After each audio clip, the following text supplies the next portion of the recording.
Welcome to the Bushfire Safety Podcast. It's Rohan here, and we've got a special guest for you today. It's the Fire Management Officer for KJ, Gareth Catt. So, welcome, Gareth. How are you going?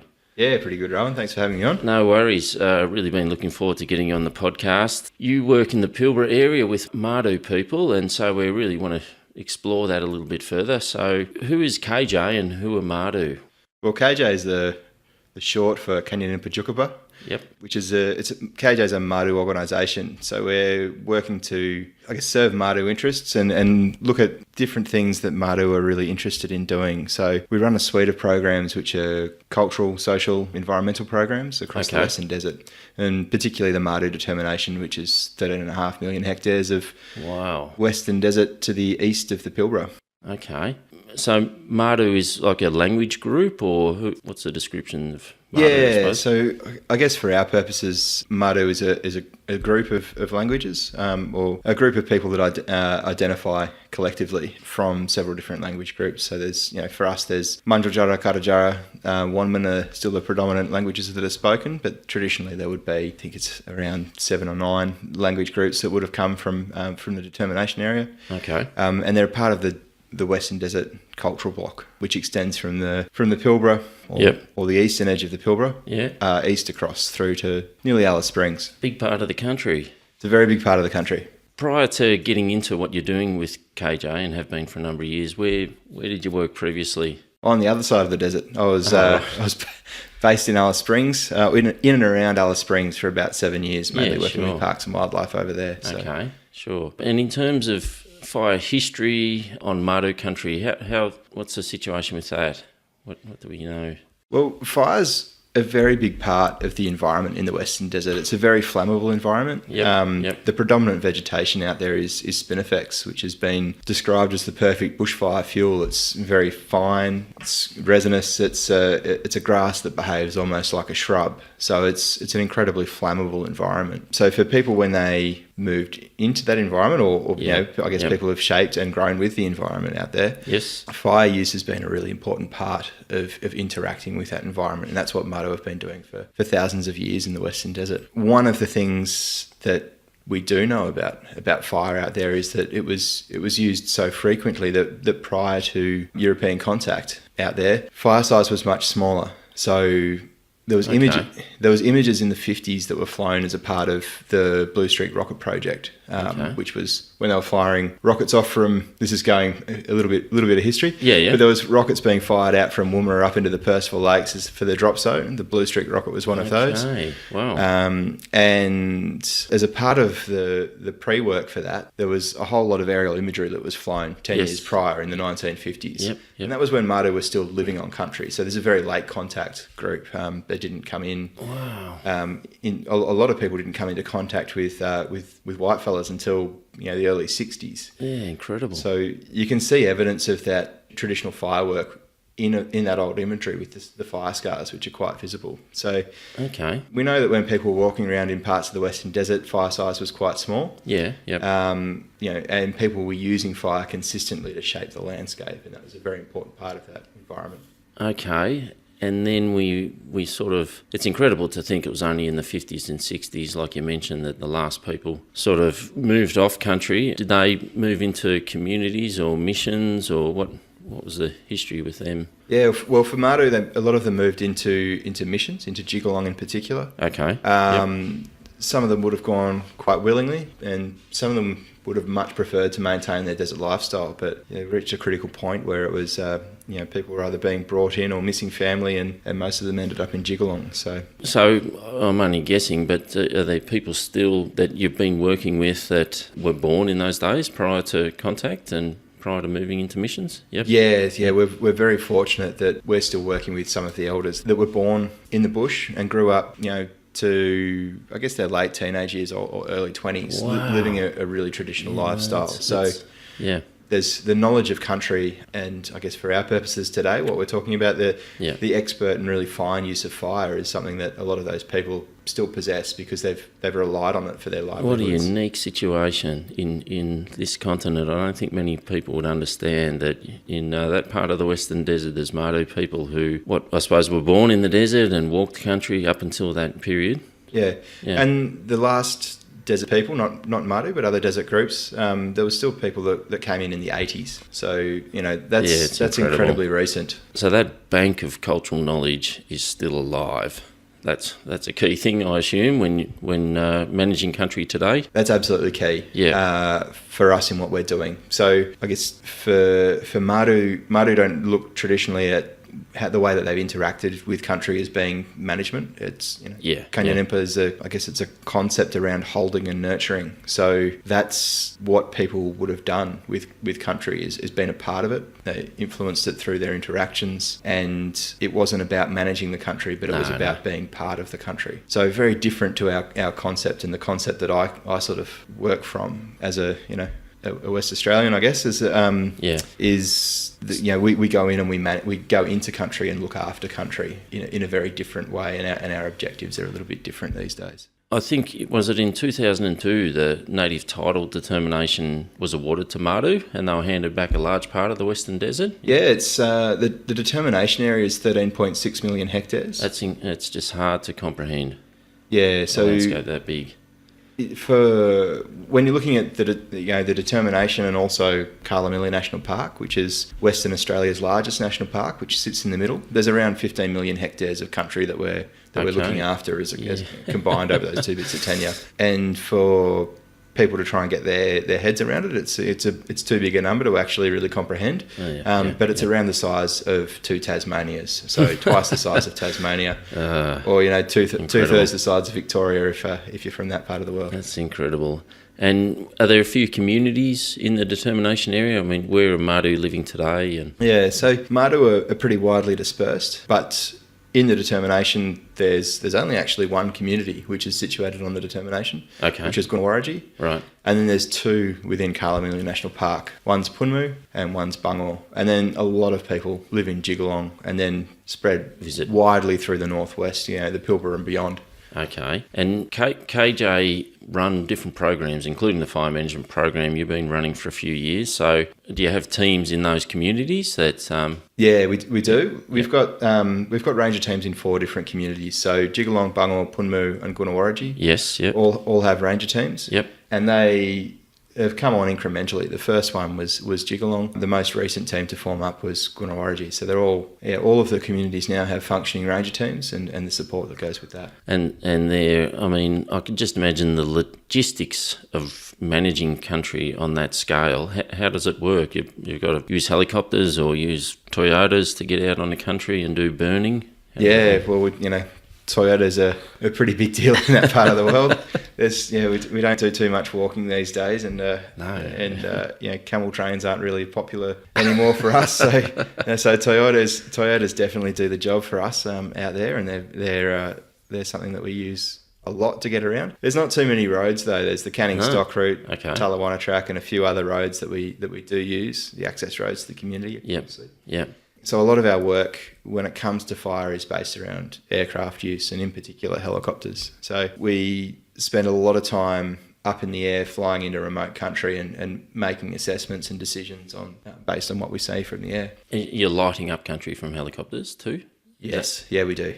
Well, how does that work? How do you light up stuff from the helicopter? Yeah, it's a lot less exciting than a lot of people expect. When we first brought an incendiary machine out, or when I first brought an incendiary machine out to community, a lot of the rangers heard that Warra Man, which is how I'm known up there, Fireman, was coming with a machine that's going to drop bombs. But it's nothing like bombs at all. It's a very small capsule which comes out on a roll, and the machine injects and cuts off the capsule as it drops down the tube. So it's a chemical reaction that you're using. A delayed chemical reaction takes about a minute for those to ignite, and hopefully the capsules have landed in a clump of spin-effects when you drop them down the tube. And hopefully they've left the helicopter. Yeah, they've definitely always left the helicopter. Okay. It's a lot... there's a lot of stories from the old days where people were dropping ping pong balls out open doors and this sort of thing, where it was definitely not quite as safe as it is these days. But it's a pretty controlled action. And you must be, what are you using, satellite imagery, or how are you assessing what country needs to be burnt and what doesn't? There's a variety of things that go into assessing how we prioritise our burn program for each year. The first and probably most important for us is what the Maudu priorities are. Right. There's no point for us going into country that Maudu don't have any interest in interacting with or burning. Yeah. Fortunately, there's usually somebody who's going to speak up for most parts of the country. So it's just a matter of finding that person and having the right conversations with them. Okay. The next thing is to look at the biodiversity values and the particular terrain that we might be looking at. Yep. And then the fuel loads that are associated with that. And that's where satellite imagery really comes in handy.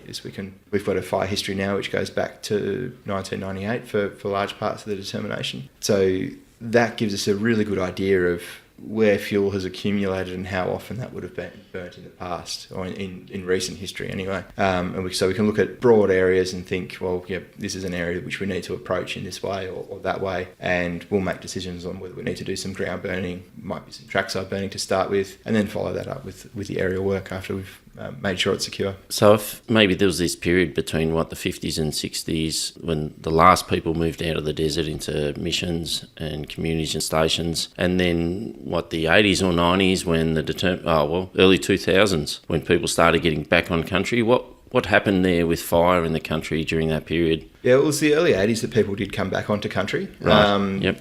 So it's only really a 20-year absence of human-made fire for that part of the world, which is pretty incredible. Yeah. So when people moved off or were moved off country, yes, depending on which individuals you're talking about, there's obviously their practices disappeared, and the effect on the environment was profound. It was absolutely devastating for that environment. You can imagine that if you've got a small patchwork of fragments that all start to grow up all at once, then there's no impediment to a lightning driven fire actually moving broadly across the landscape. And so fire size increased dramatically. Okay. So we know that between the 1953 imagery and 2012, the largest fire that was detected in each of those times increased by 200 times. Wow. So without getting into the exact numbers, it's a massive increase. Unbelievable. So people moving back onto country in those local areas around community had a major effect as people moved back. And there's been several studies done, particularly around Bungor, by some US-based academics, Doug and Rebecca Bird, and they showed as people came back in, fire size decreased as fire was repeatedly put into the landscape. So it only takes really one fire cycle for fire size to increase, but it takes a couple for it to come back down. Okay.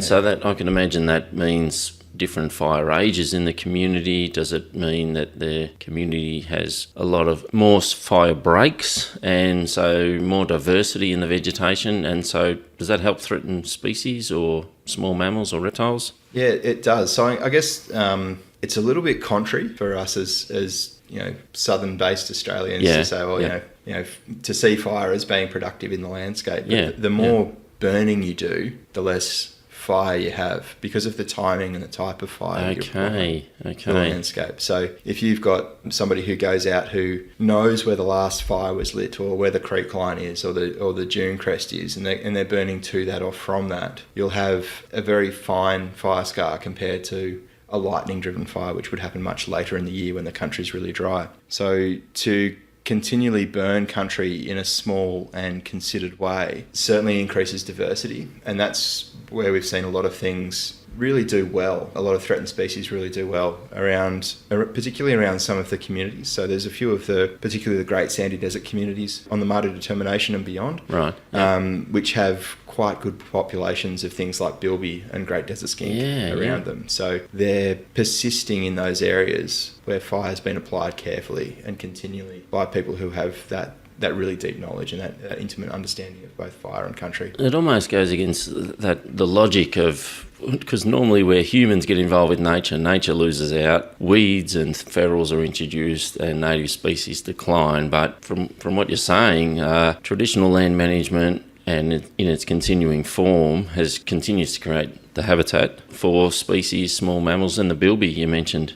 Is closer to the community, so there's a relationship between people and a good ecosystem. Yeah, definitely. I mean, it's in the Western Desert, people aren't apart from the environment; they're a part of the environment, it's a different way of looking at that sort of place.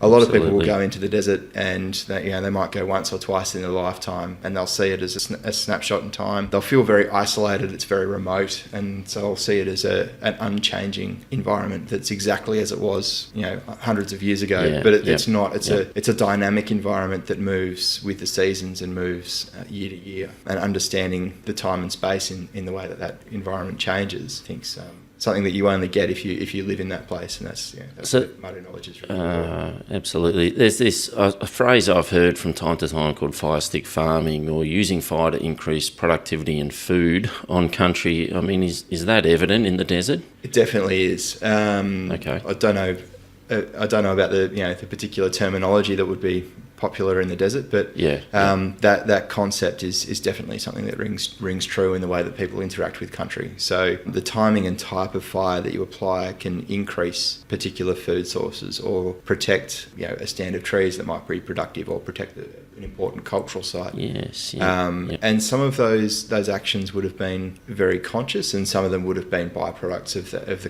consistent interaction with country. But certainly the skilled application of fire and the diversity that consistent skilled application of fire brings was very important in promoting diversity in the desert. And we've seen a huge collapse when people left country. Right. The desert lost a huge suite of species. We've only got remnants of what was there. So bilbies are really one of the last hangers on as far as small mammals or medium-sized mammals go. Other things like rock wallabies are still around. There's a couple of things which are still out there, but things like marla, pig-footed bandicoots, and then some of the things which are still around in other areas but don't exist in the desert, so golden bandicoots, numbats, western quolls, all of these things that would have been a really important part of people's diet, people's stories, and the way that they interacted. They went missing when people weren't in the desert. So there's a really strong link between people being there and a healthy environment. It's an amazing concept that sort of contradicts our European experience. Maybe we haven't lived here for the many thousands of generations and worked out our own country. But have you got an example of how fire benefits a particular species like bilby? So if you've got a threatened species, how do you apply and use fire to benefit that species? Depends on the species that you're looking at. A lot of them, for a lot of those species, older spinifex is a really important part of their habitat, but it's a really fragile part of their habitat as well because it is so flammable. So maintaining diversity in the landscape means that you're more likely to have a lot of those areas which will provide shelter and cover for those animals that require it. So cover from predators, shelter when they're raising young, and all of those sorts of things. When you put fire into country carefully, you can promote a lot of the grasses, the seeds, the fruits, the things that a lot of wildlife will feed on. So things like emus or bustards will feed on the fruits of solanum. So Mauris will talk about womela or ginger willy, these small fruits, desert tomatoes, that are really important parts of those animals' diets. So by increasing the amount of fire diversity, you're increasing the amount of vegetation diversity, and the responses, the regrowth will be different in areas that have been burnt at different times of year. Other things that are really important is to keep fire off some of the rocky ranges in the hills. Right. Yep. We mentioned black-flanked rock wallabies before. They're found on a couple of the small ranges in the middle of the little sandy desert. There was only thought to be one population left. We discovered after we did a translocation project that Mauris actually knew of a whole lot of other populations. We probably should have asked the right questions before we put the effort in. But animals were moved from one range to another, and a big part of protecting the existing and the translocated population of rock wallabies is preventing broad-scale wildfire impacting on their habitat. And by putting lots of fire breaks around, you're also increasing the amount of green regrowth, the green pick that comes back after fire. You're increasing the amount of food and also protecting habitat. And is a number of feral animals related to fire rage around those areas, or is it more about we can use fire to benefit habitat, grazing, protection, etc.? There's definitely an interaction between feral predation and fire type. Okay. So if you've got a very large wildfire come through, Yeah. and when I'm talking very large, I mean incredibly large. We're talking in tens of thousands of hectares up to potentially millions of hectares being burnt in one go. There was one fire that was burnt in 2012, which covered 2.4 million hectares in a single hit. Unbelievable. And to try and give people an idea of how big that was, if you're in Western Australia, lots of people go down south to Margaret River. Yeah. If you left, the middle of Perth and drove down to Margs, you'd still have 50 kilometres of fire scar either side of you. Similar thing for those on the East Coast. It's the fire scar covered a distance which was bigger than the drive from Sydney to Canberra. So, we're talking about vast areas. Okay. So if you remove all of the vegetation cover from an area that vast, Yes, yep. and you're a bilby, Yes. sitting in the middle of that area, you're probably not going to be having the best time. No. And you'll have to move a long way to find food resources and cover. Yeah. And that's when those sorts of animals are really exposed to heavy predation, particularly by cats and foxes, being a major issue. I assume they've got not a lot to eat and just not a lot of shelter. If you're in the middle of one of those burns, you might survive the fire because you're in a burrow, but you're totally exposed when you stick your head up. Yeah, that's exactly it. And that's where if you can increase the diversity in the landscape, reduce the distance between the unburnt patches by putting in small fires, then you will increase the likelihood that those animals will survive post-fire. So, it's about increasing the chances of things to thrive in that environment and stabilising the environment. And so that's obviously a big priority for the KJ fire program, is to just break up country, get back to that sort of traditional practice. Yeah, as much as we can. It's either encouraging traditional practice or trying to best mimic traditional fire results. So the area is so big that we can't now cover the whole region on foot with a fire stick. And it's an unrealistic expectation in modern times that genuine traditional practice would continue. So our aim is to best mimic the traditional use of fire. And that's where things like aircraft and Toyotas and whatever else comes into it, drip torches and all of that sort of stuff. And you might have some interactions with tourists, four-wheel drivers on the Canning Stock route. Do they see fire when they're driving on the Canning Stock route?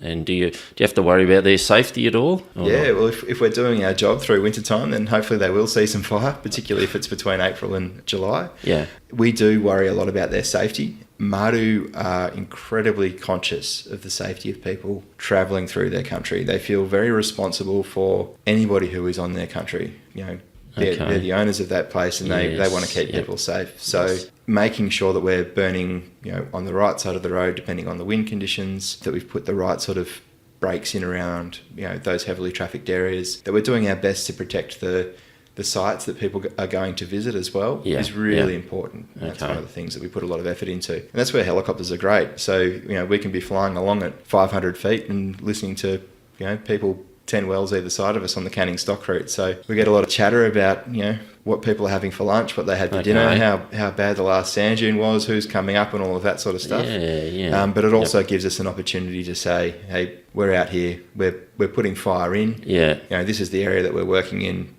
don't be concerned about it. Because a lot of people aren't used to seeing fire in the landscape in that way. They may not be. Are people leaving unattended campfires? Is that an issue, or it might not be at the campsites? Yeah, I think people who are at those campsites see it as an issue, but it's hard for me to see it as one when we're when we're off a little bit further away. Certainly, we wouldn't encourage people to leave unattended campfires, because some of those campsites are in quite sensitive areas, and they might have threatened species close by, or quite old spinifex close by, which would be very flammable, and could put other travellers at risk. I guess the bigger issue for us is where our landscape scale fires are going to go, and making sure that they don't impact on people. In southern Australia, we tend to have a predictable fire season, although it seems to be expanding more into autumn and spring in terms of wildfires. How does it work in the desert? Is your rainfall regular? Is the vegetation growth regular? Do you burn at a regular time of year? What's the situation in the ecosystem there?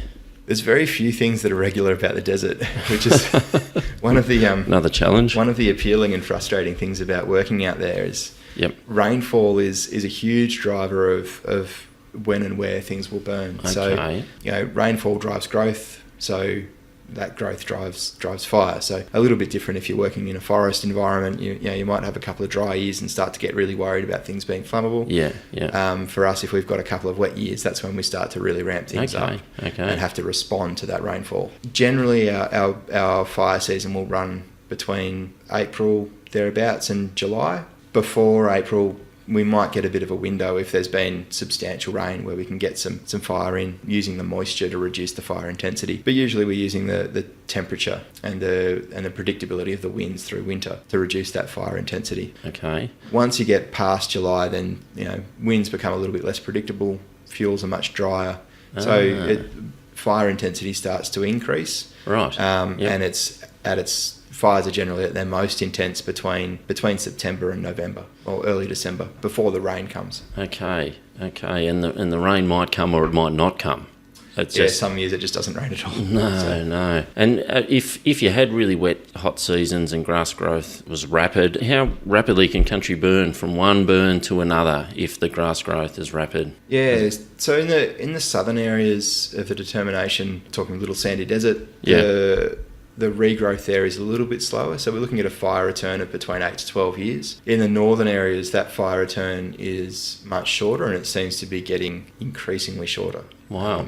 Based on the information that we have and the fire mapping that we've done. So we've got areas that are burning and they're less than 5 years old. Wow. Very rapid fire return, and that's based on intense periods of summer rainfall that we've had recently. So we've had a couple of quite wet summers in particular locations, and the type of spinifex that's there. So some types of spinifex will resprout, others will throw seed at quite a young age. So there'll be quite small hummocks, but there'll be a lot of seed head and a lot of litter associated with that. So fire can carry if there's a lightning strike, particularly in extreme conditions. So when the ranger teams go out on country, I could imagine there are a lot of tracks that the public aren't aware of, and I suppose, do you drive off country? Do you not always on a track in the Toyotas? Yeah, tracks are optional a lot of the time. Tracks are optional.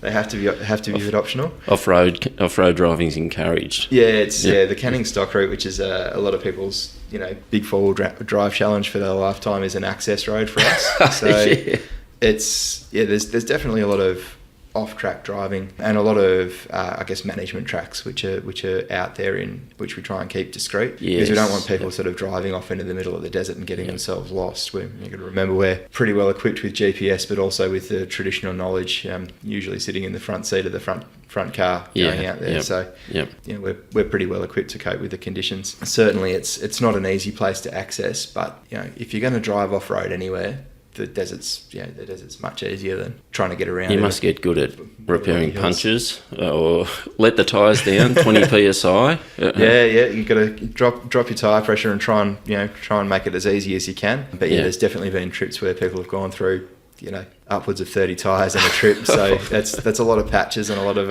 early morning split room changes. They must be well set up rigs you've got. Yeah, they're very well set up. There's a lot of thought that goes into the cars that we drive. And I can imagine all this work requires a lot of funding, Gareth. I mean, who funds all of your work out on KJ country? Well, we've been really fortunate to develop a whole lot of really important partnerships for us.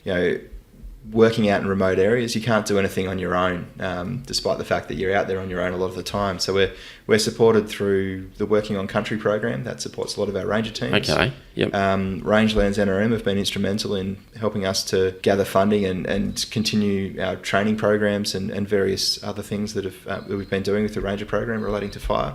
Yep. And we've also got a long-term partnership with BHP. So BHP have provide a lot of the core funding for the organisation, so that we're able to maintain the core functions of the organisation while things are going out on the ground. It's fantastic. What great work, and it's good you get some good sponsors chipping in. Yeah, they're definitely all strong partners, and others as well. Parks and Wildlife are great for us to work with. We've been able to achieve a lot through an open dialogue with them as well. Good stuff, fantastic. Thanks for joining us on the podcast today, Gareth, and sharing your knowledge and expertise and stories. It's been great. Mauris, thanks for having me. No. No worries. And if Yeah. you want more information on KJ or the 10 Deserts project, visit their website, which is kj.org.au, and 10 Deserts is 10deserts.org. See you next time.